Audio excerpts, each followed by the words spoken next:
नमस्कार साथियों, स्वागत है फिर से आप सभी का पीके एडवांस साइको यूट्यूब चैनल पर।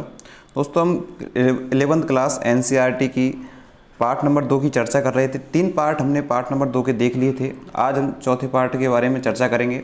अभी तक हमारे चैनल को सब्सक्राइब नहीं किया तो चैनल को सब्सक्राइब कर लें 11th और 12th दोनों की साइकोलॉजी पढ़ने के लिए, जो कि न केवल 11th 12th के लिए अपितु कंपटीशन एग्जाम्स के लिए बेहद उपयोगी है। तो और इन विषयों से संबंधित आप अलग अलग से टॉपिक देखना चाहते हैं डिटेल में, तो आप हमारे चैनल को लाइव सब्सक्राइब करके लाइव क्लास हमारी देख सकते हैं। दोस्तों, स्टार्ट करते हैं अपनी क्लास को। तो पार्ट नंबर 2 हमारा चल रहा था 11th क्लास का, और आधा से ज़्यादा हमने उसको देख लिया था। आज हम चर्चा करेंगे उससे आगे के पार्ट को। यहाँ तक की बात हमने कर ली थी, यहाँ तक की चर्चा हम कर चुके थे। पेज नंबर 31 पर हम पहुंच चुके थे, और आज हम चर्चा करेंगे मित्रों इससे आगे की पार्ट की। देखिए क्या है, क्षेत्र प्रयोग एवं प्रयोग कल्प। आप सभी अपनी पुस्तक का इस पृष्ठ को निकाल लें। क्षेत्र प्रयोग एवं प्रयोग कल्प। देखो क्या है इसमें। कई बार प्रयोगशाला में अध्ययन कर पाना संभव नहीं होता है। ऐसी दशा में अनुसंधानकर्ता क्षेत्र अथवा प्राकृतिक स्थिति में जाता है जहां व्यवहार विशेष वास्तव में घटित होता है। इसे क्षेत्र प्रयोग कहते हैं। क्या कहते हैं? इसे क्षेत्र प्रयोग कहते हैं। उदाहरण के लिए, अनुसंधानकर्ता यह जानना चाहता है कि किस विधि से छात्रों में अधिक अधिगम होगा। किस विधि से छात्रों में अधिक अधिगम होगा? व्याख्यान विधि अथवा करके दिखाने की विधि। इसलिए अनुसंधानकर्ता के लिए यह आवश्यक होगा कि वह अध्ययन विद्यालय में संपन्न करे। अनुसंधानकर्ता प्रतिभागियों के 2 समूहों का चयन कर सकता है। कितने समूह का मित्रों?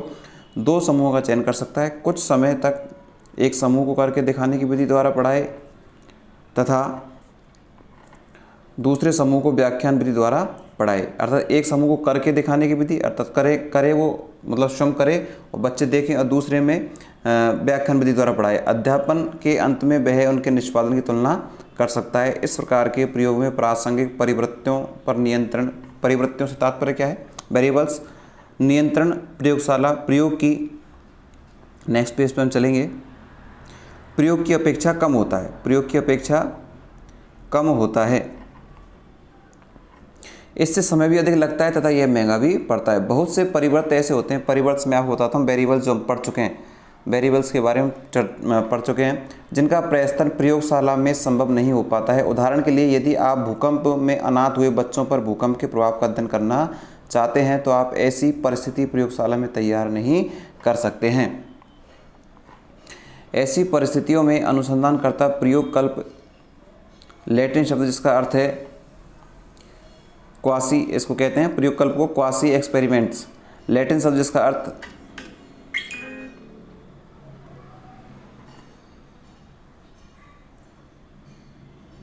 लैटिन शब्द जिसका अर्थ होता है विधि अपनाता है। ऐसे प्रयोग में अनाश्रित परिवर्त का चयन किया जाता है, न कि उसे परिवर्तित अथवा प्रस्तावित किया जाता है। उदाहरण के लिए, प्रायोगिक समूह में हम ऐसे बच्चों को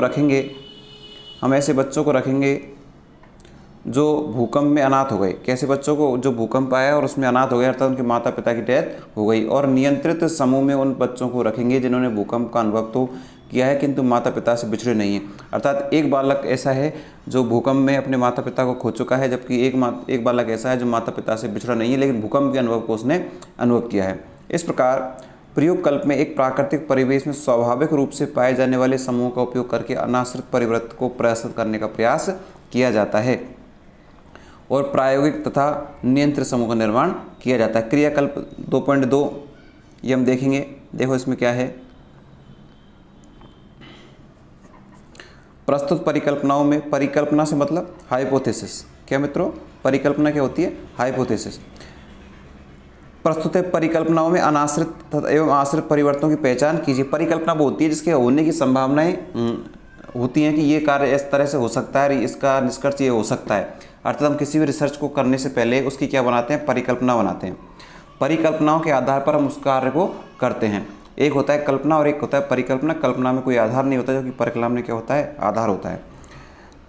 देखो, पहचान कीजिए। अध्यापक का कक्षा में व्यवहार छात्रों के निष्पादन को प्रभावित करता है। ठीक, अध्यापक का जो कक्षा में व्यवहार है वो छात्रों के निष्पादन को प्रभावित करता है, अर्थात छात्रों के कार्य करने की क्षमता को प्रभावित करता है। यह आपको पहचान करनी है। माता पिता एवं बच्चों के मध्य स्वस्थ संबंधों से बच्चों में संवेगात्मक संवेदन का विकास होता है। साथियों के दबाव में वृद्धि के साथ दुश्चिंता के स्तर में वृद्धि होती है। इन सारी चीज़ों के बारे में आपको पता करना है, ये क्रियाकलाप है आपके लिए, अर्थात आपको चेक करना है। युवा बच्चों के वातावरण को विशिष्ट पुस्तकों में पहेलियों से समृद्ध बनाने से इनके निष्पादन में वृद्धि होती है। तो ये सब आपको देखना है। आगे देखिए, सहसंबंधात्मक अनुसंधान महत्वपूर्ण है।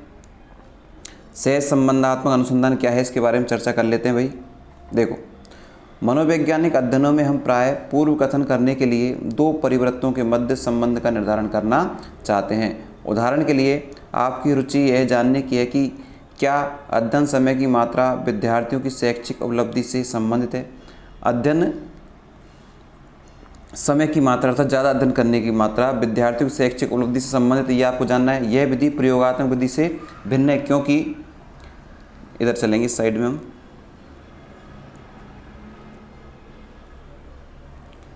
क्योंकि इसमें आपको अध्ययन के समय का न तो प्रस्थान करना है और न ही उपलब्धि पर उसका प्रभाव देखना है। आप मात्र दो परिवृत्तों के मध्य संबंध जानना चाहते हैं, जिससे आप यह जान सके कि क्या दोनों में साहचर्य अथवा सहसंबंध है या नहीं।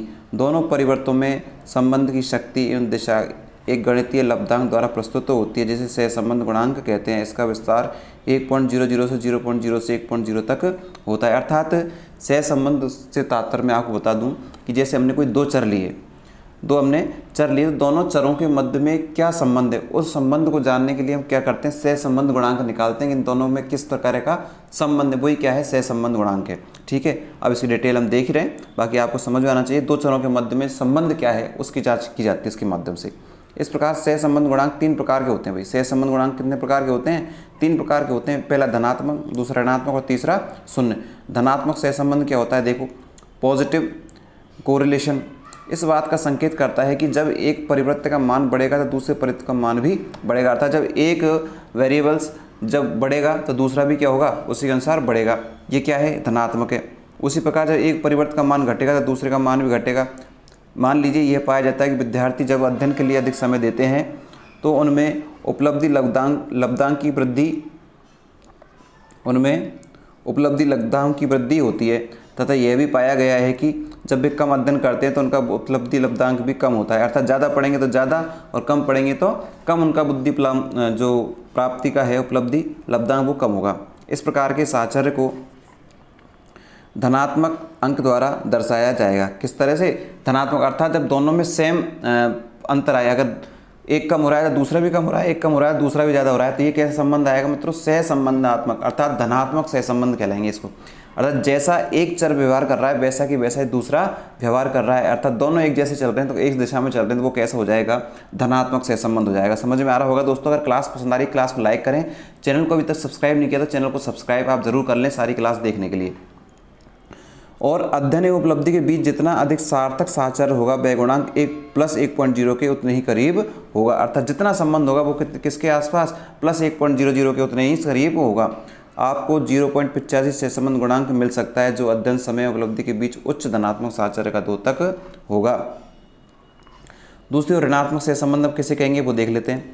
नेगेटिव कोरिलेशन हमें बतलाता है कि जैसे ही एक परिवर्त x का मान बढ़ता है वैसे ही दूसरे परिवर्त y का मान कम हो जाता है। अर्थात विपरीत धनात्मक में तो क्या चला था, समान, अब यहाँ पर क्या चलेंगे, विपरीत। अर्थात एक का बढ़ेगा तो एक का घट जाएगा, या फिर एक का घटेगा दूसरे का बढ़ जाएगा। तो एक परिवर्त x का मान बढ़ता है तो वैसे दूसरे परिवर्त का मान कम हो जाता है, विपरीत हो रहा है। उदाहरण के लिए आप इस बात की परिकल्पना कर सकते हैं, जैसे ही अध्ययन समय में वृद्धि होगी वैसे ही अन्य गतिविधियों में लगने वाले समय भी कैसा हो जाएगा, कम हो जाएगा। यहाँ आपको जो ऋणात्मक सहसंबंध मिलेगा उसका विस्तार 0 से -1.0 के बीच में, वो प्लस में होगा, ये कैसे होगा, माइनस में होगा। यहाँ यह भी संभव है कि दो परिवृत्तों के बीच कोई सहसंबंध न हो, तो इसे क्या कहेंगे, शून्य। अर्थात जब कोई संबंध न हो, एक के घटने बढ़ने से दूसरे पर कोई प्रभाव नहीं पड़ रहा है, तो वो कैसा कहलाएगा, शून्य, अर्थात जीरो कोरिलेशन कहलाएगा। तो तीन बात हमने स्पष्ट आपको बता दूं, मैं आपको तीन तरह के परिवर्तन हमने देखे, तीन तरह के हमने कोरिलेशन देखे, सहसंबंध, धनात्मक, ऋणात्मक और शून्य। धनात्मक में क्या होता है, धनात्मक में जब एक का प्रभाव दूसरे पर पड़ रहा है, कैसा, समान प्रभाव पड़ रहा है, तो वो धनात्मक है। जब दूसरा का और जब एक का प्रभाव दूसरे पर विपरीत पड़ रहा है तो वो कैसा है, ऋणात्मक है। जब एक का प्रभाव दूसरे पर बिल्कुल नहीं पड़ रहा है तो वो कैसा हो जाएगा, शून्य या जीरो कोरिलेशन कहते हैं। शून्य से संबंध मिलना प्राय कठिन होता है, यद्यपि सहसंबंध शून्य के निकट हो सकता है। जैसे -0.2 0 + 0.3 ये बताता है कि दोनों परिवर्तों के बीच कोई सार्थक सहसंबंध नहीं है, अथवा दोनों परिवर्त एक दूसरे से संबंधित नहीं है। तो दोस्तों हमने सहसंबंध कोरिलेशन को आज जाना है। कोरिलेशन किसे कहते हैं कि दो परिवर्तों में आपसी संबंध, और कोरिलेशन के 3 भाग होते हैं, एक पॉजिटिव, एक नेगेटिव और एक जीरो, अर्थात एक धनात्मक, ऋणात्मक और एक क्या होता है शून्य से संबंध। तो समान जो धनात्मक है उसमें समान संबंध होता है, ऋणात्मक है उसमें विपरीत संबंध होता है, शून्य में कोई संबंध नहीं होता। तो ये थी आज की हमारी क्लास में दोस्तों, और आगे की क्लास में हम करेंगे सर्वेक्षण अनुसंधान क्या है। आगे क्लास में क्या पढ़ेंगे, सर्वेक्षण अनुसंधान क्या है। तो आप लगातार हमारे चैनल से जुड़े रहेंगे तो आपको पूरा सिलेबस आपको यहाँ पर कराया जाएगा, अभ्यास प्रश्न भी आपको कराए जाएंगे।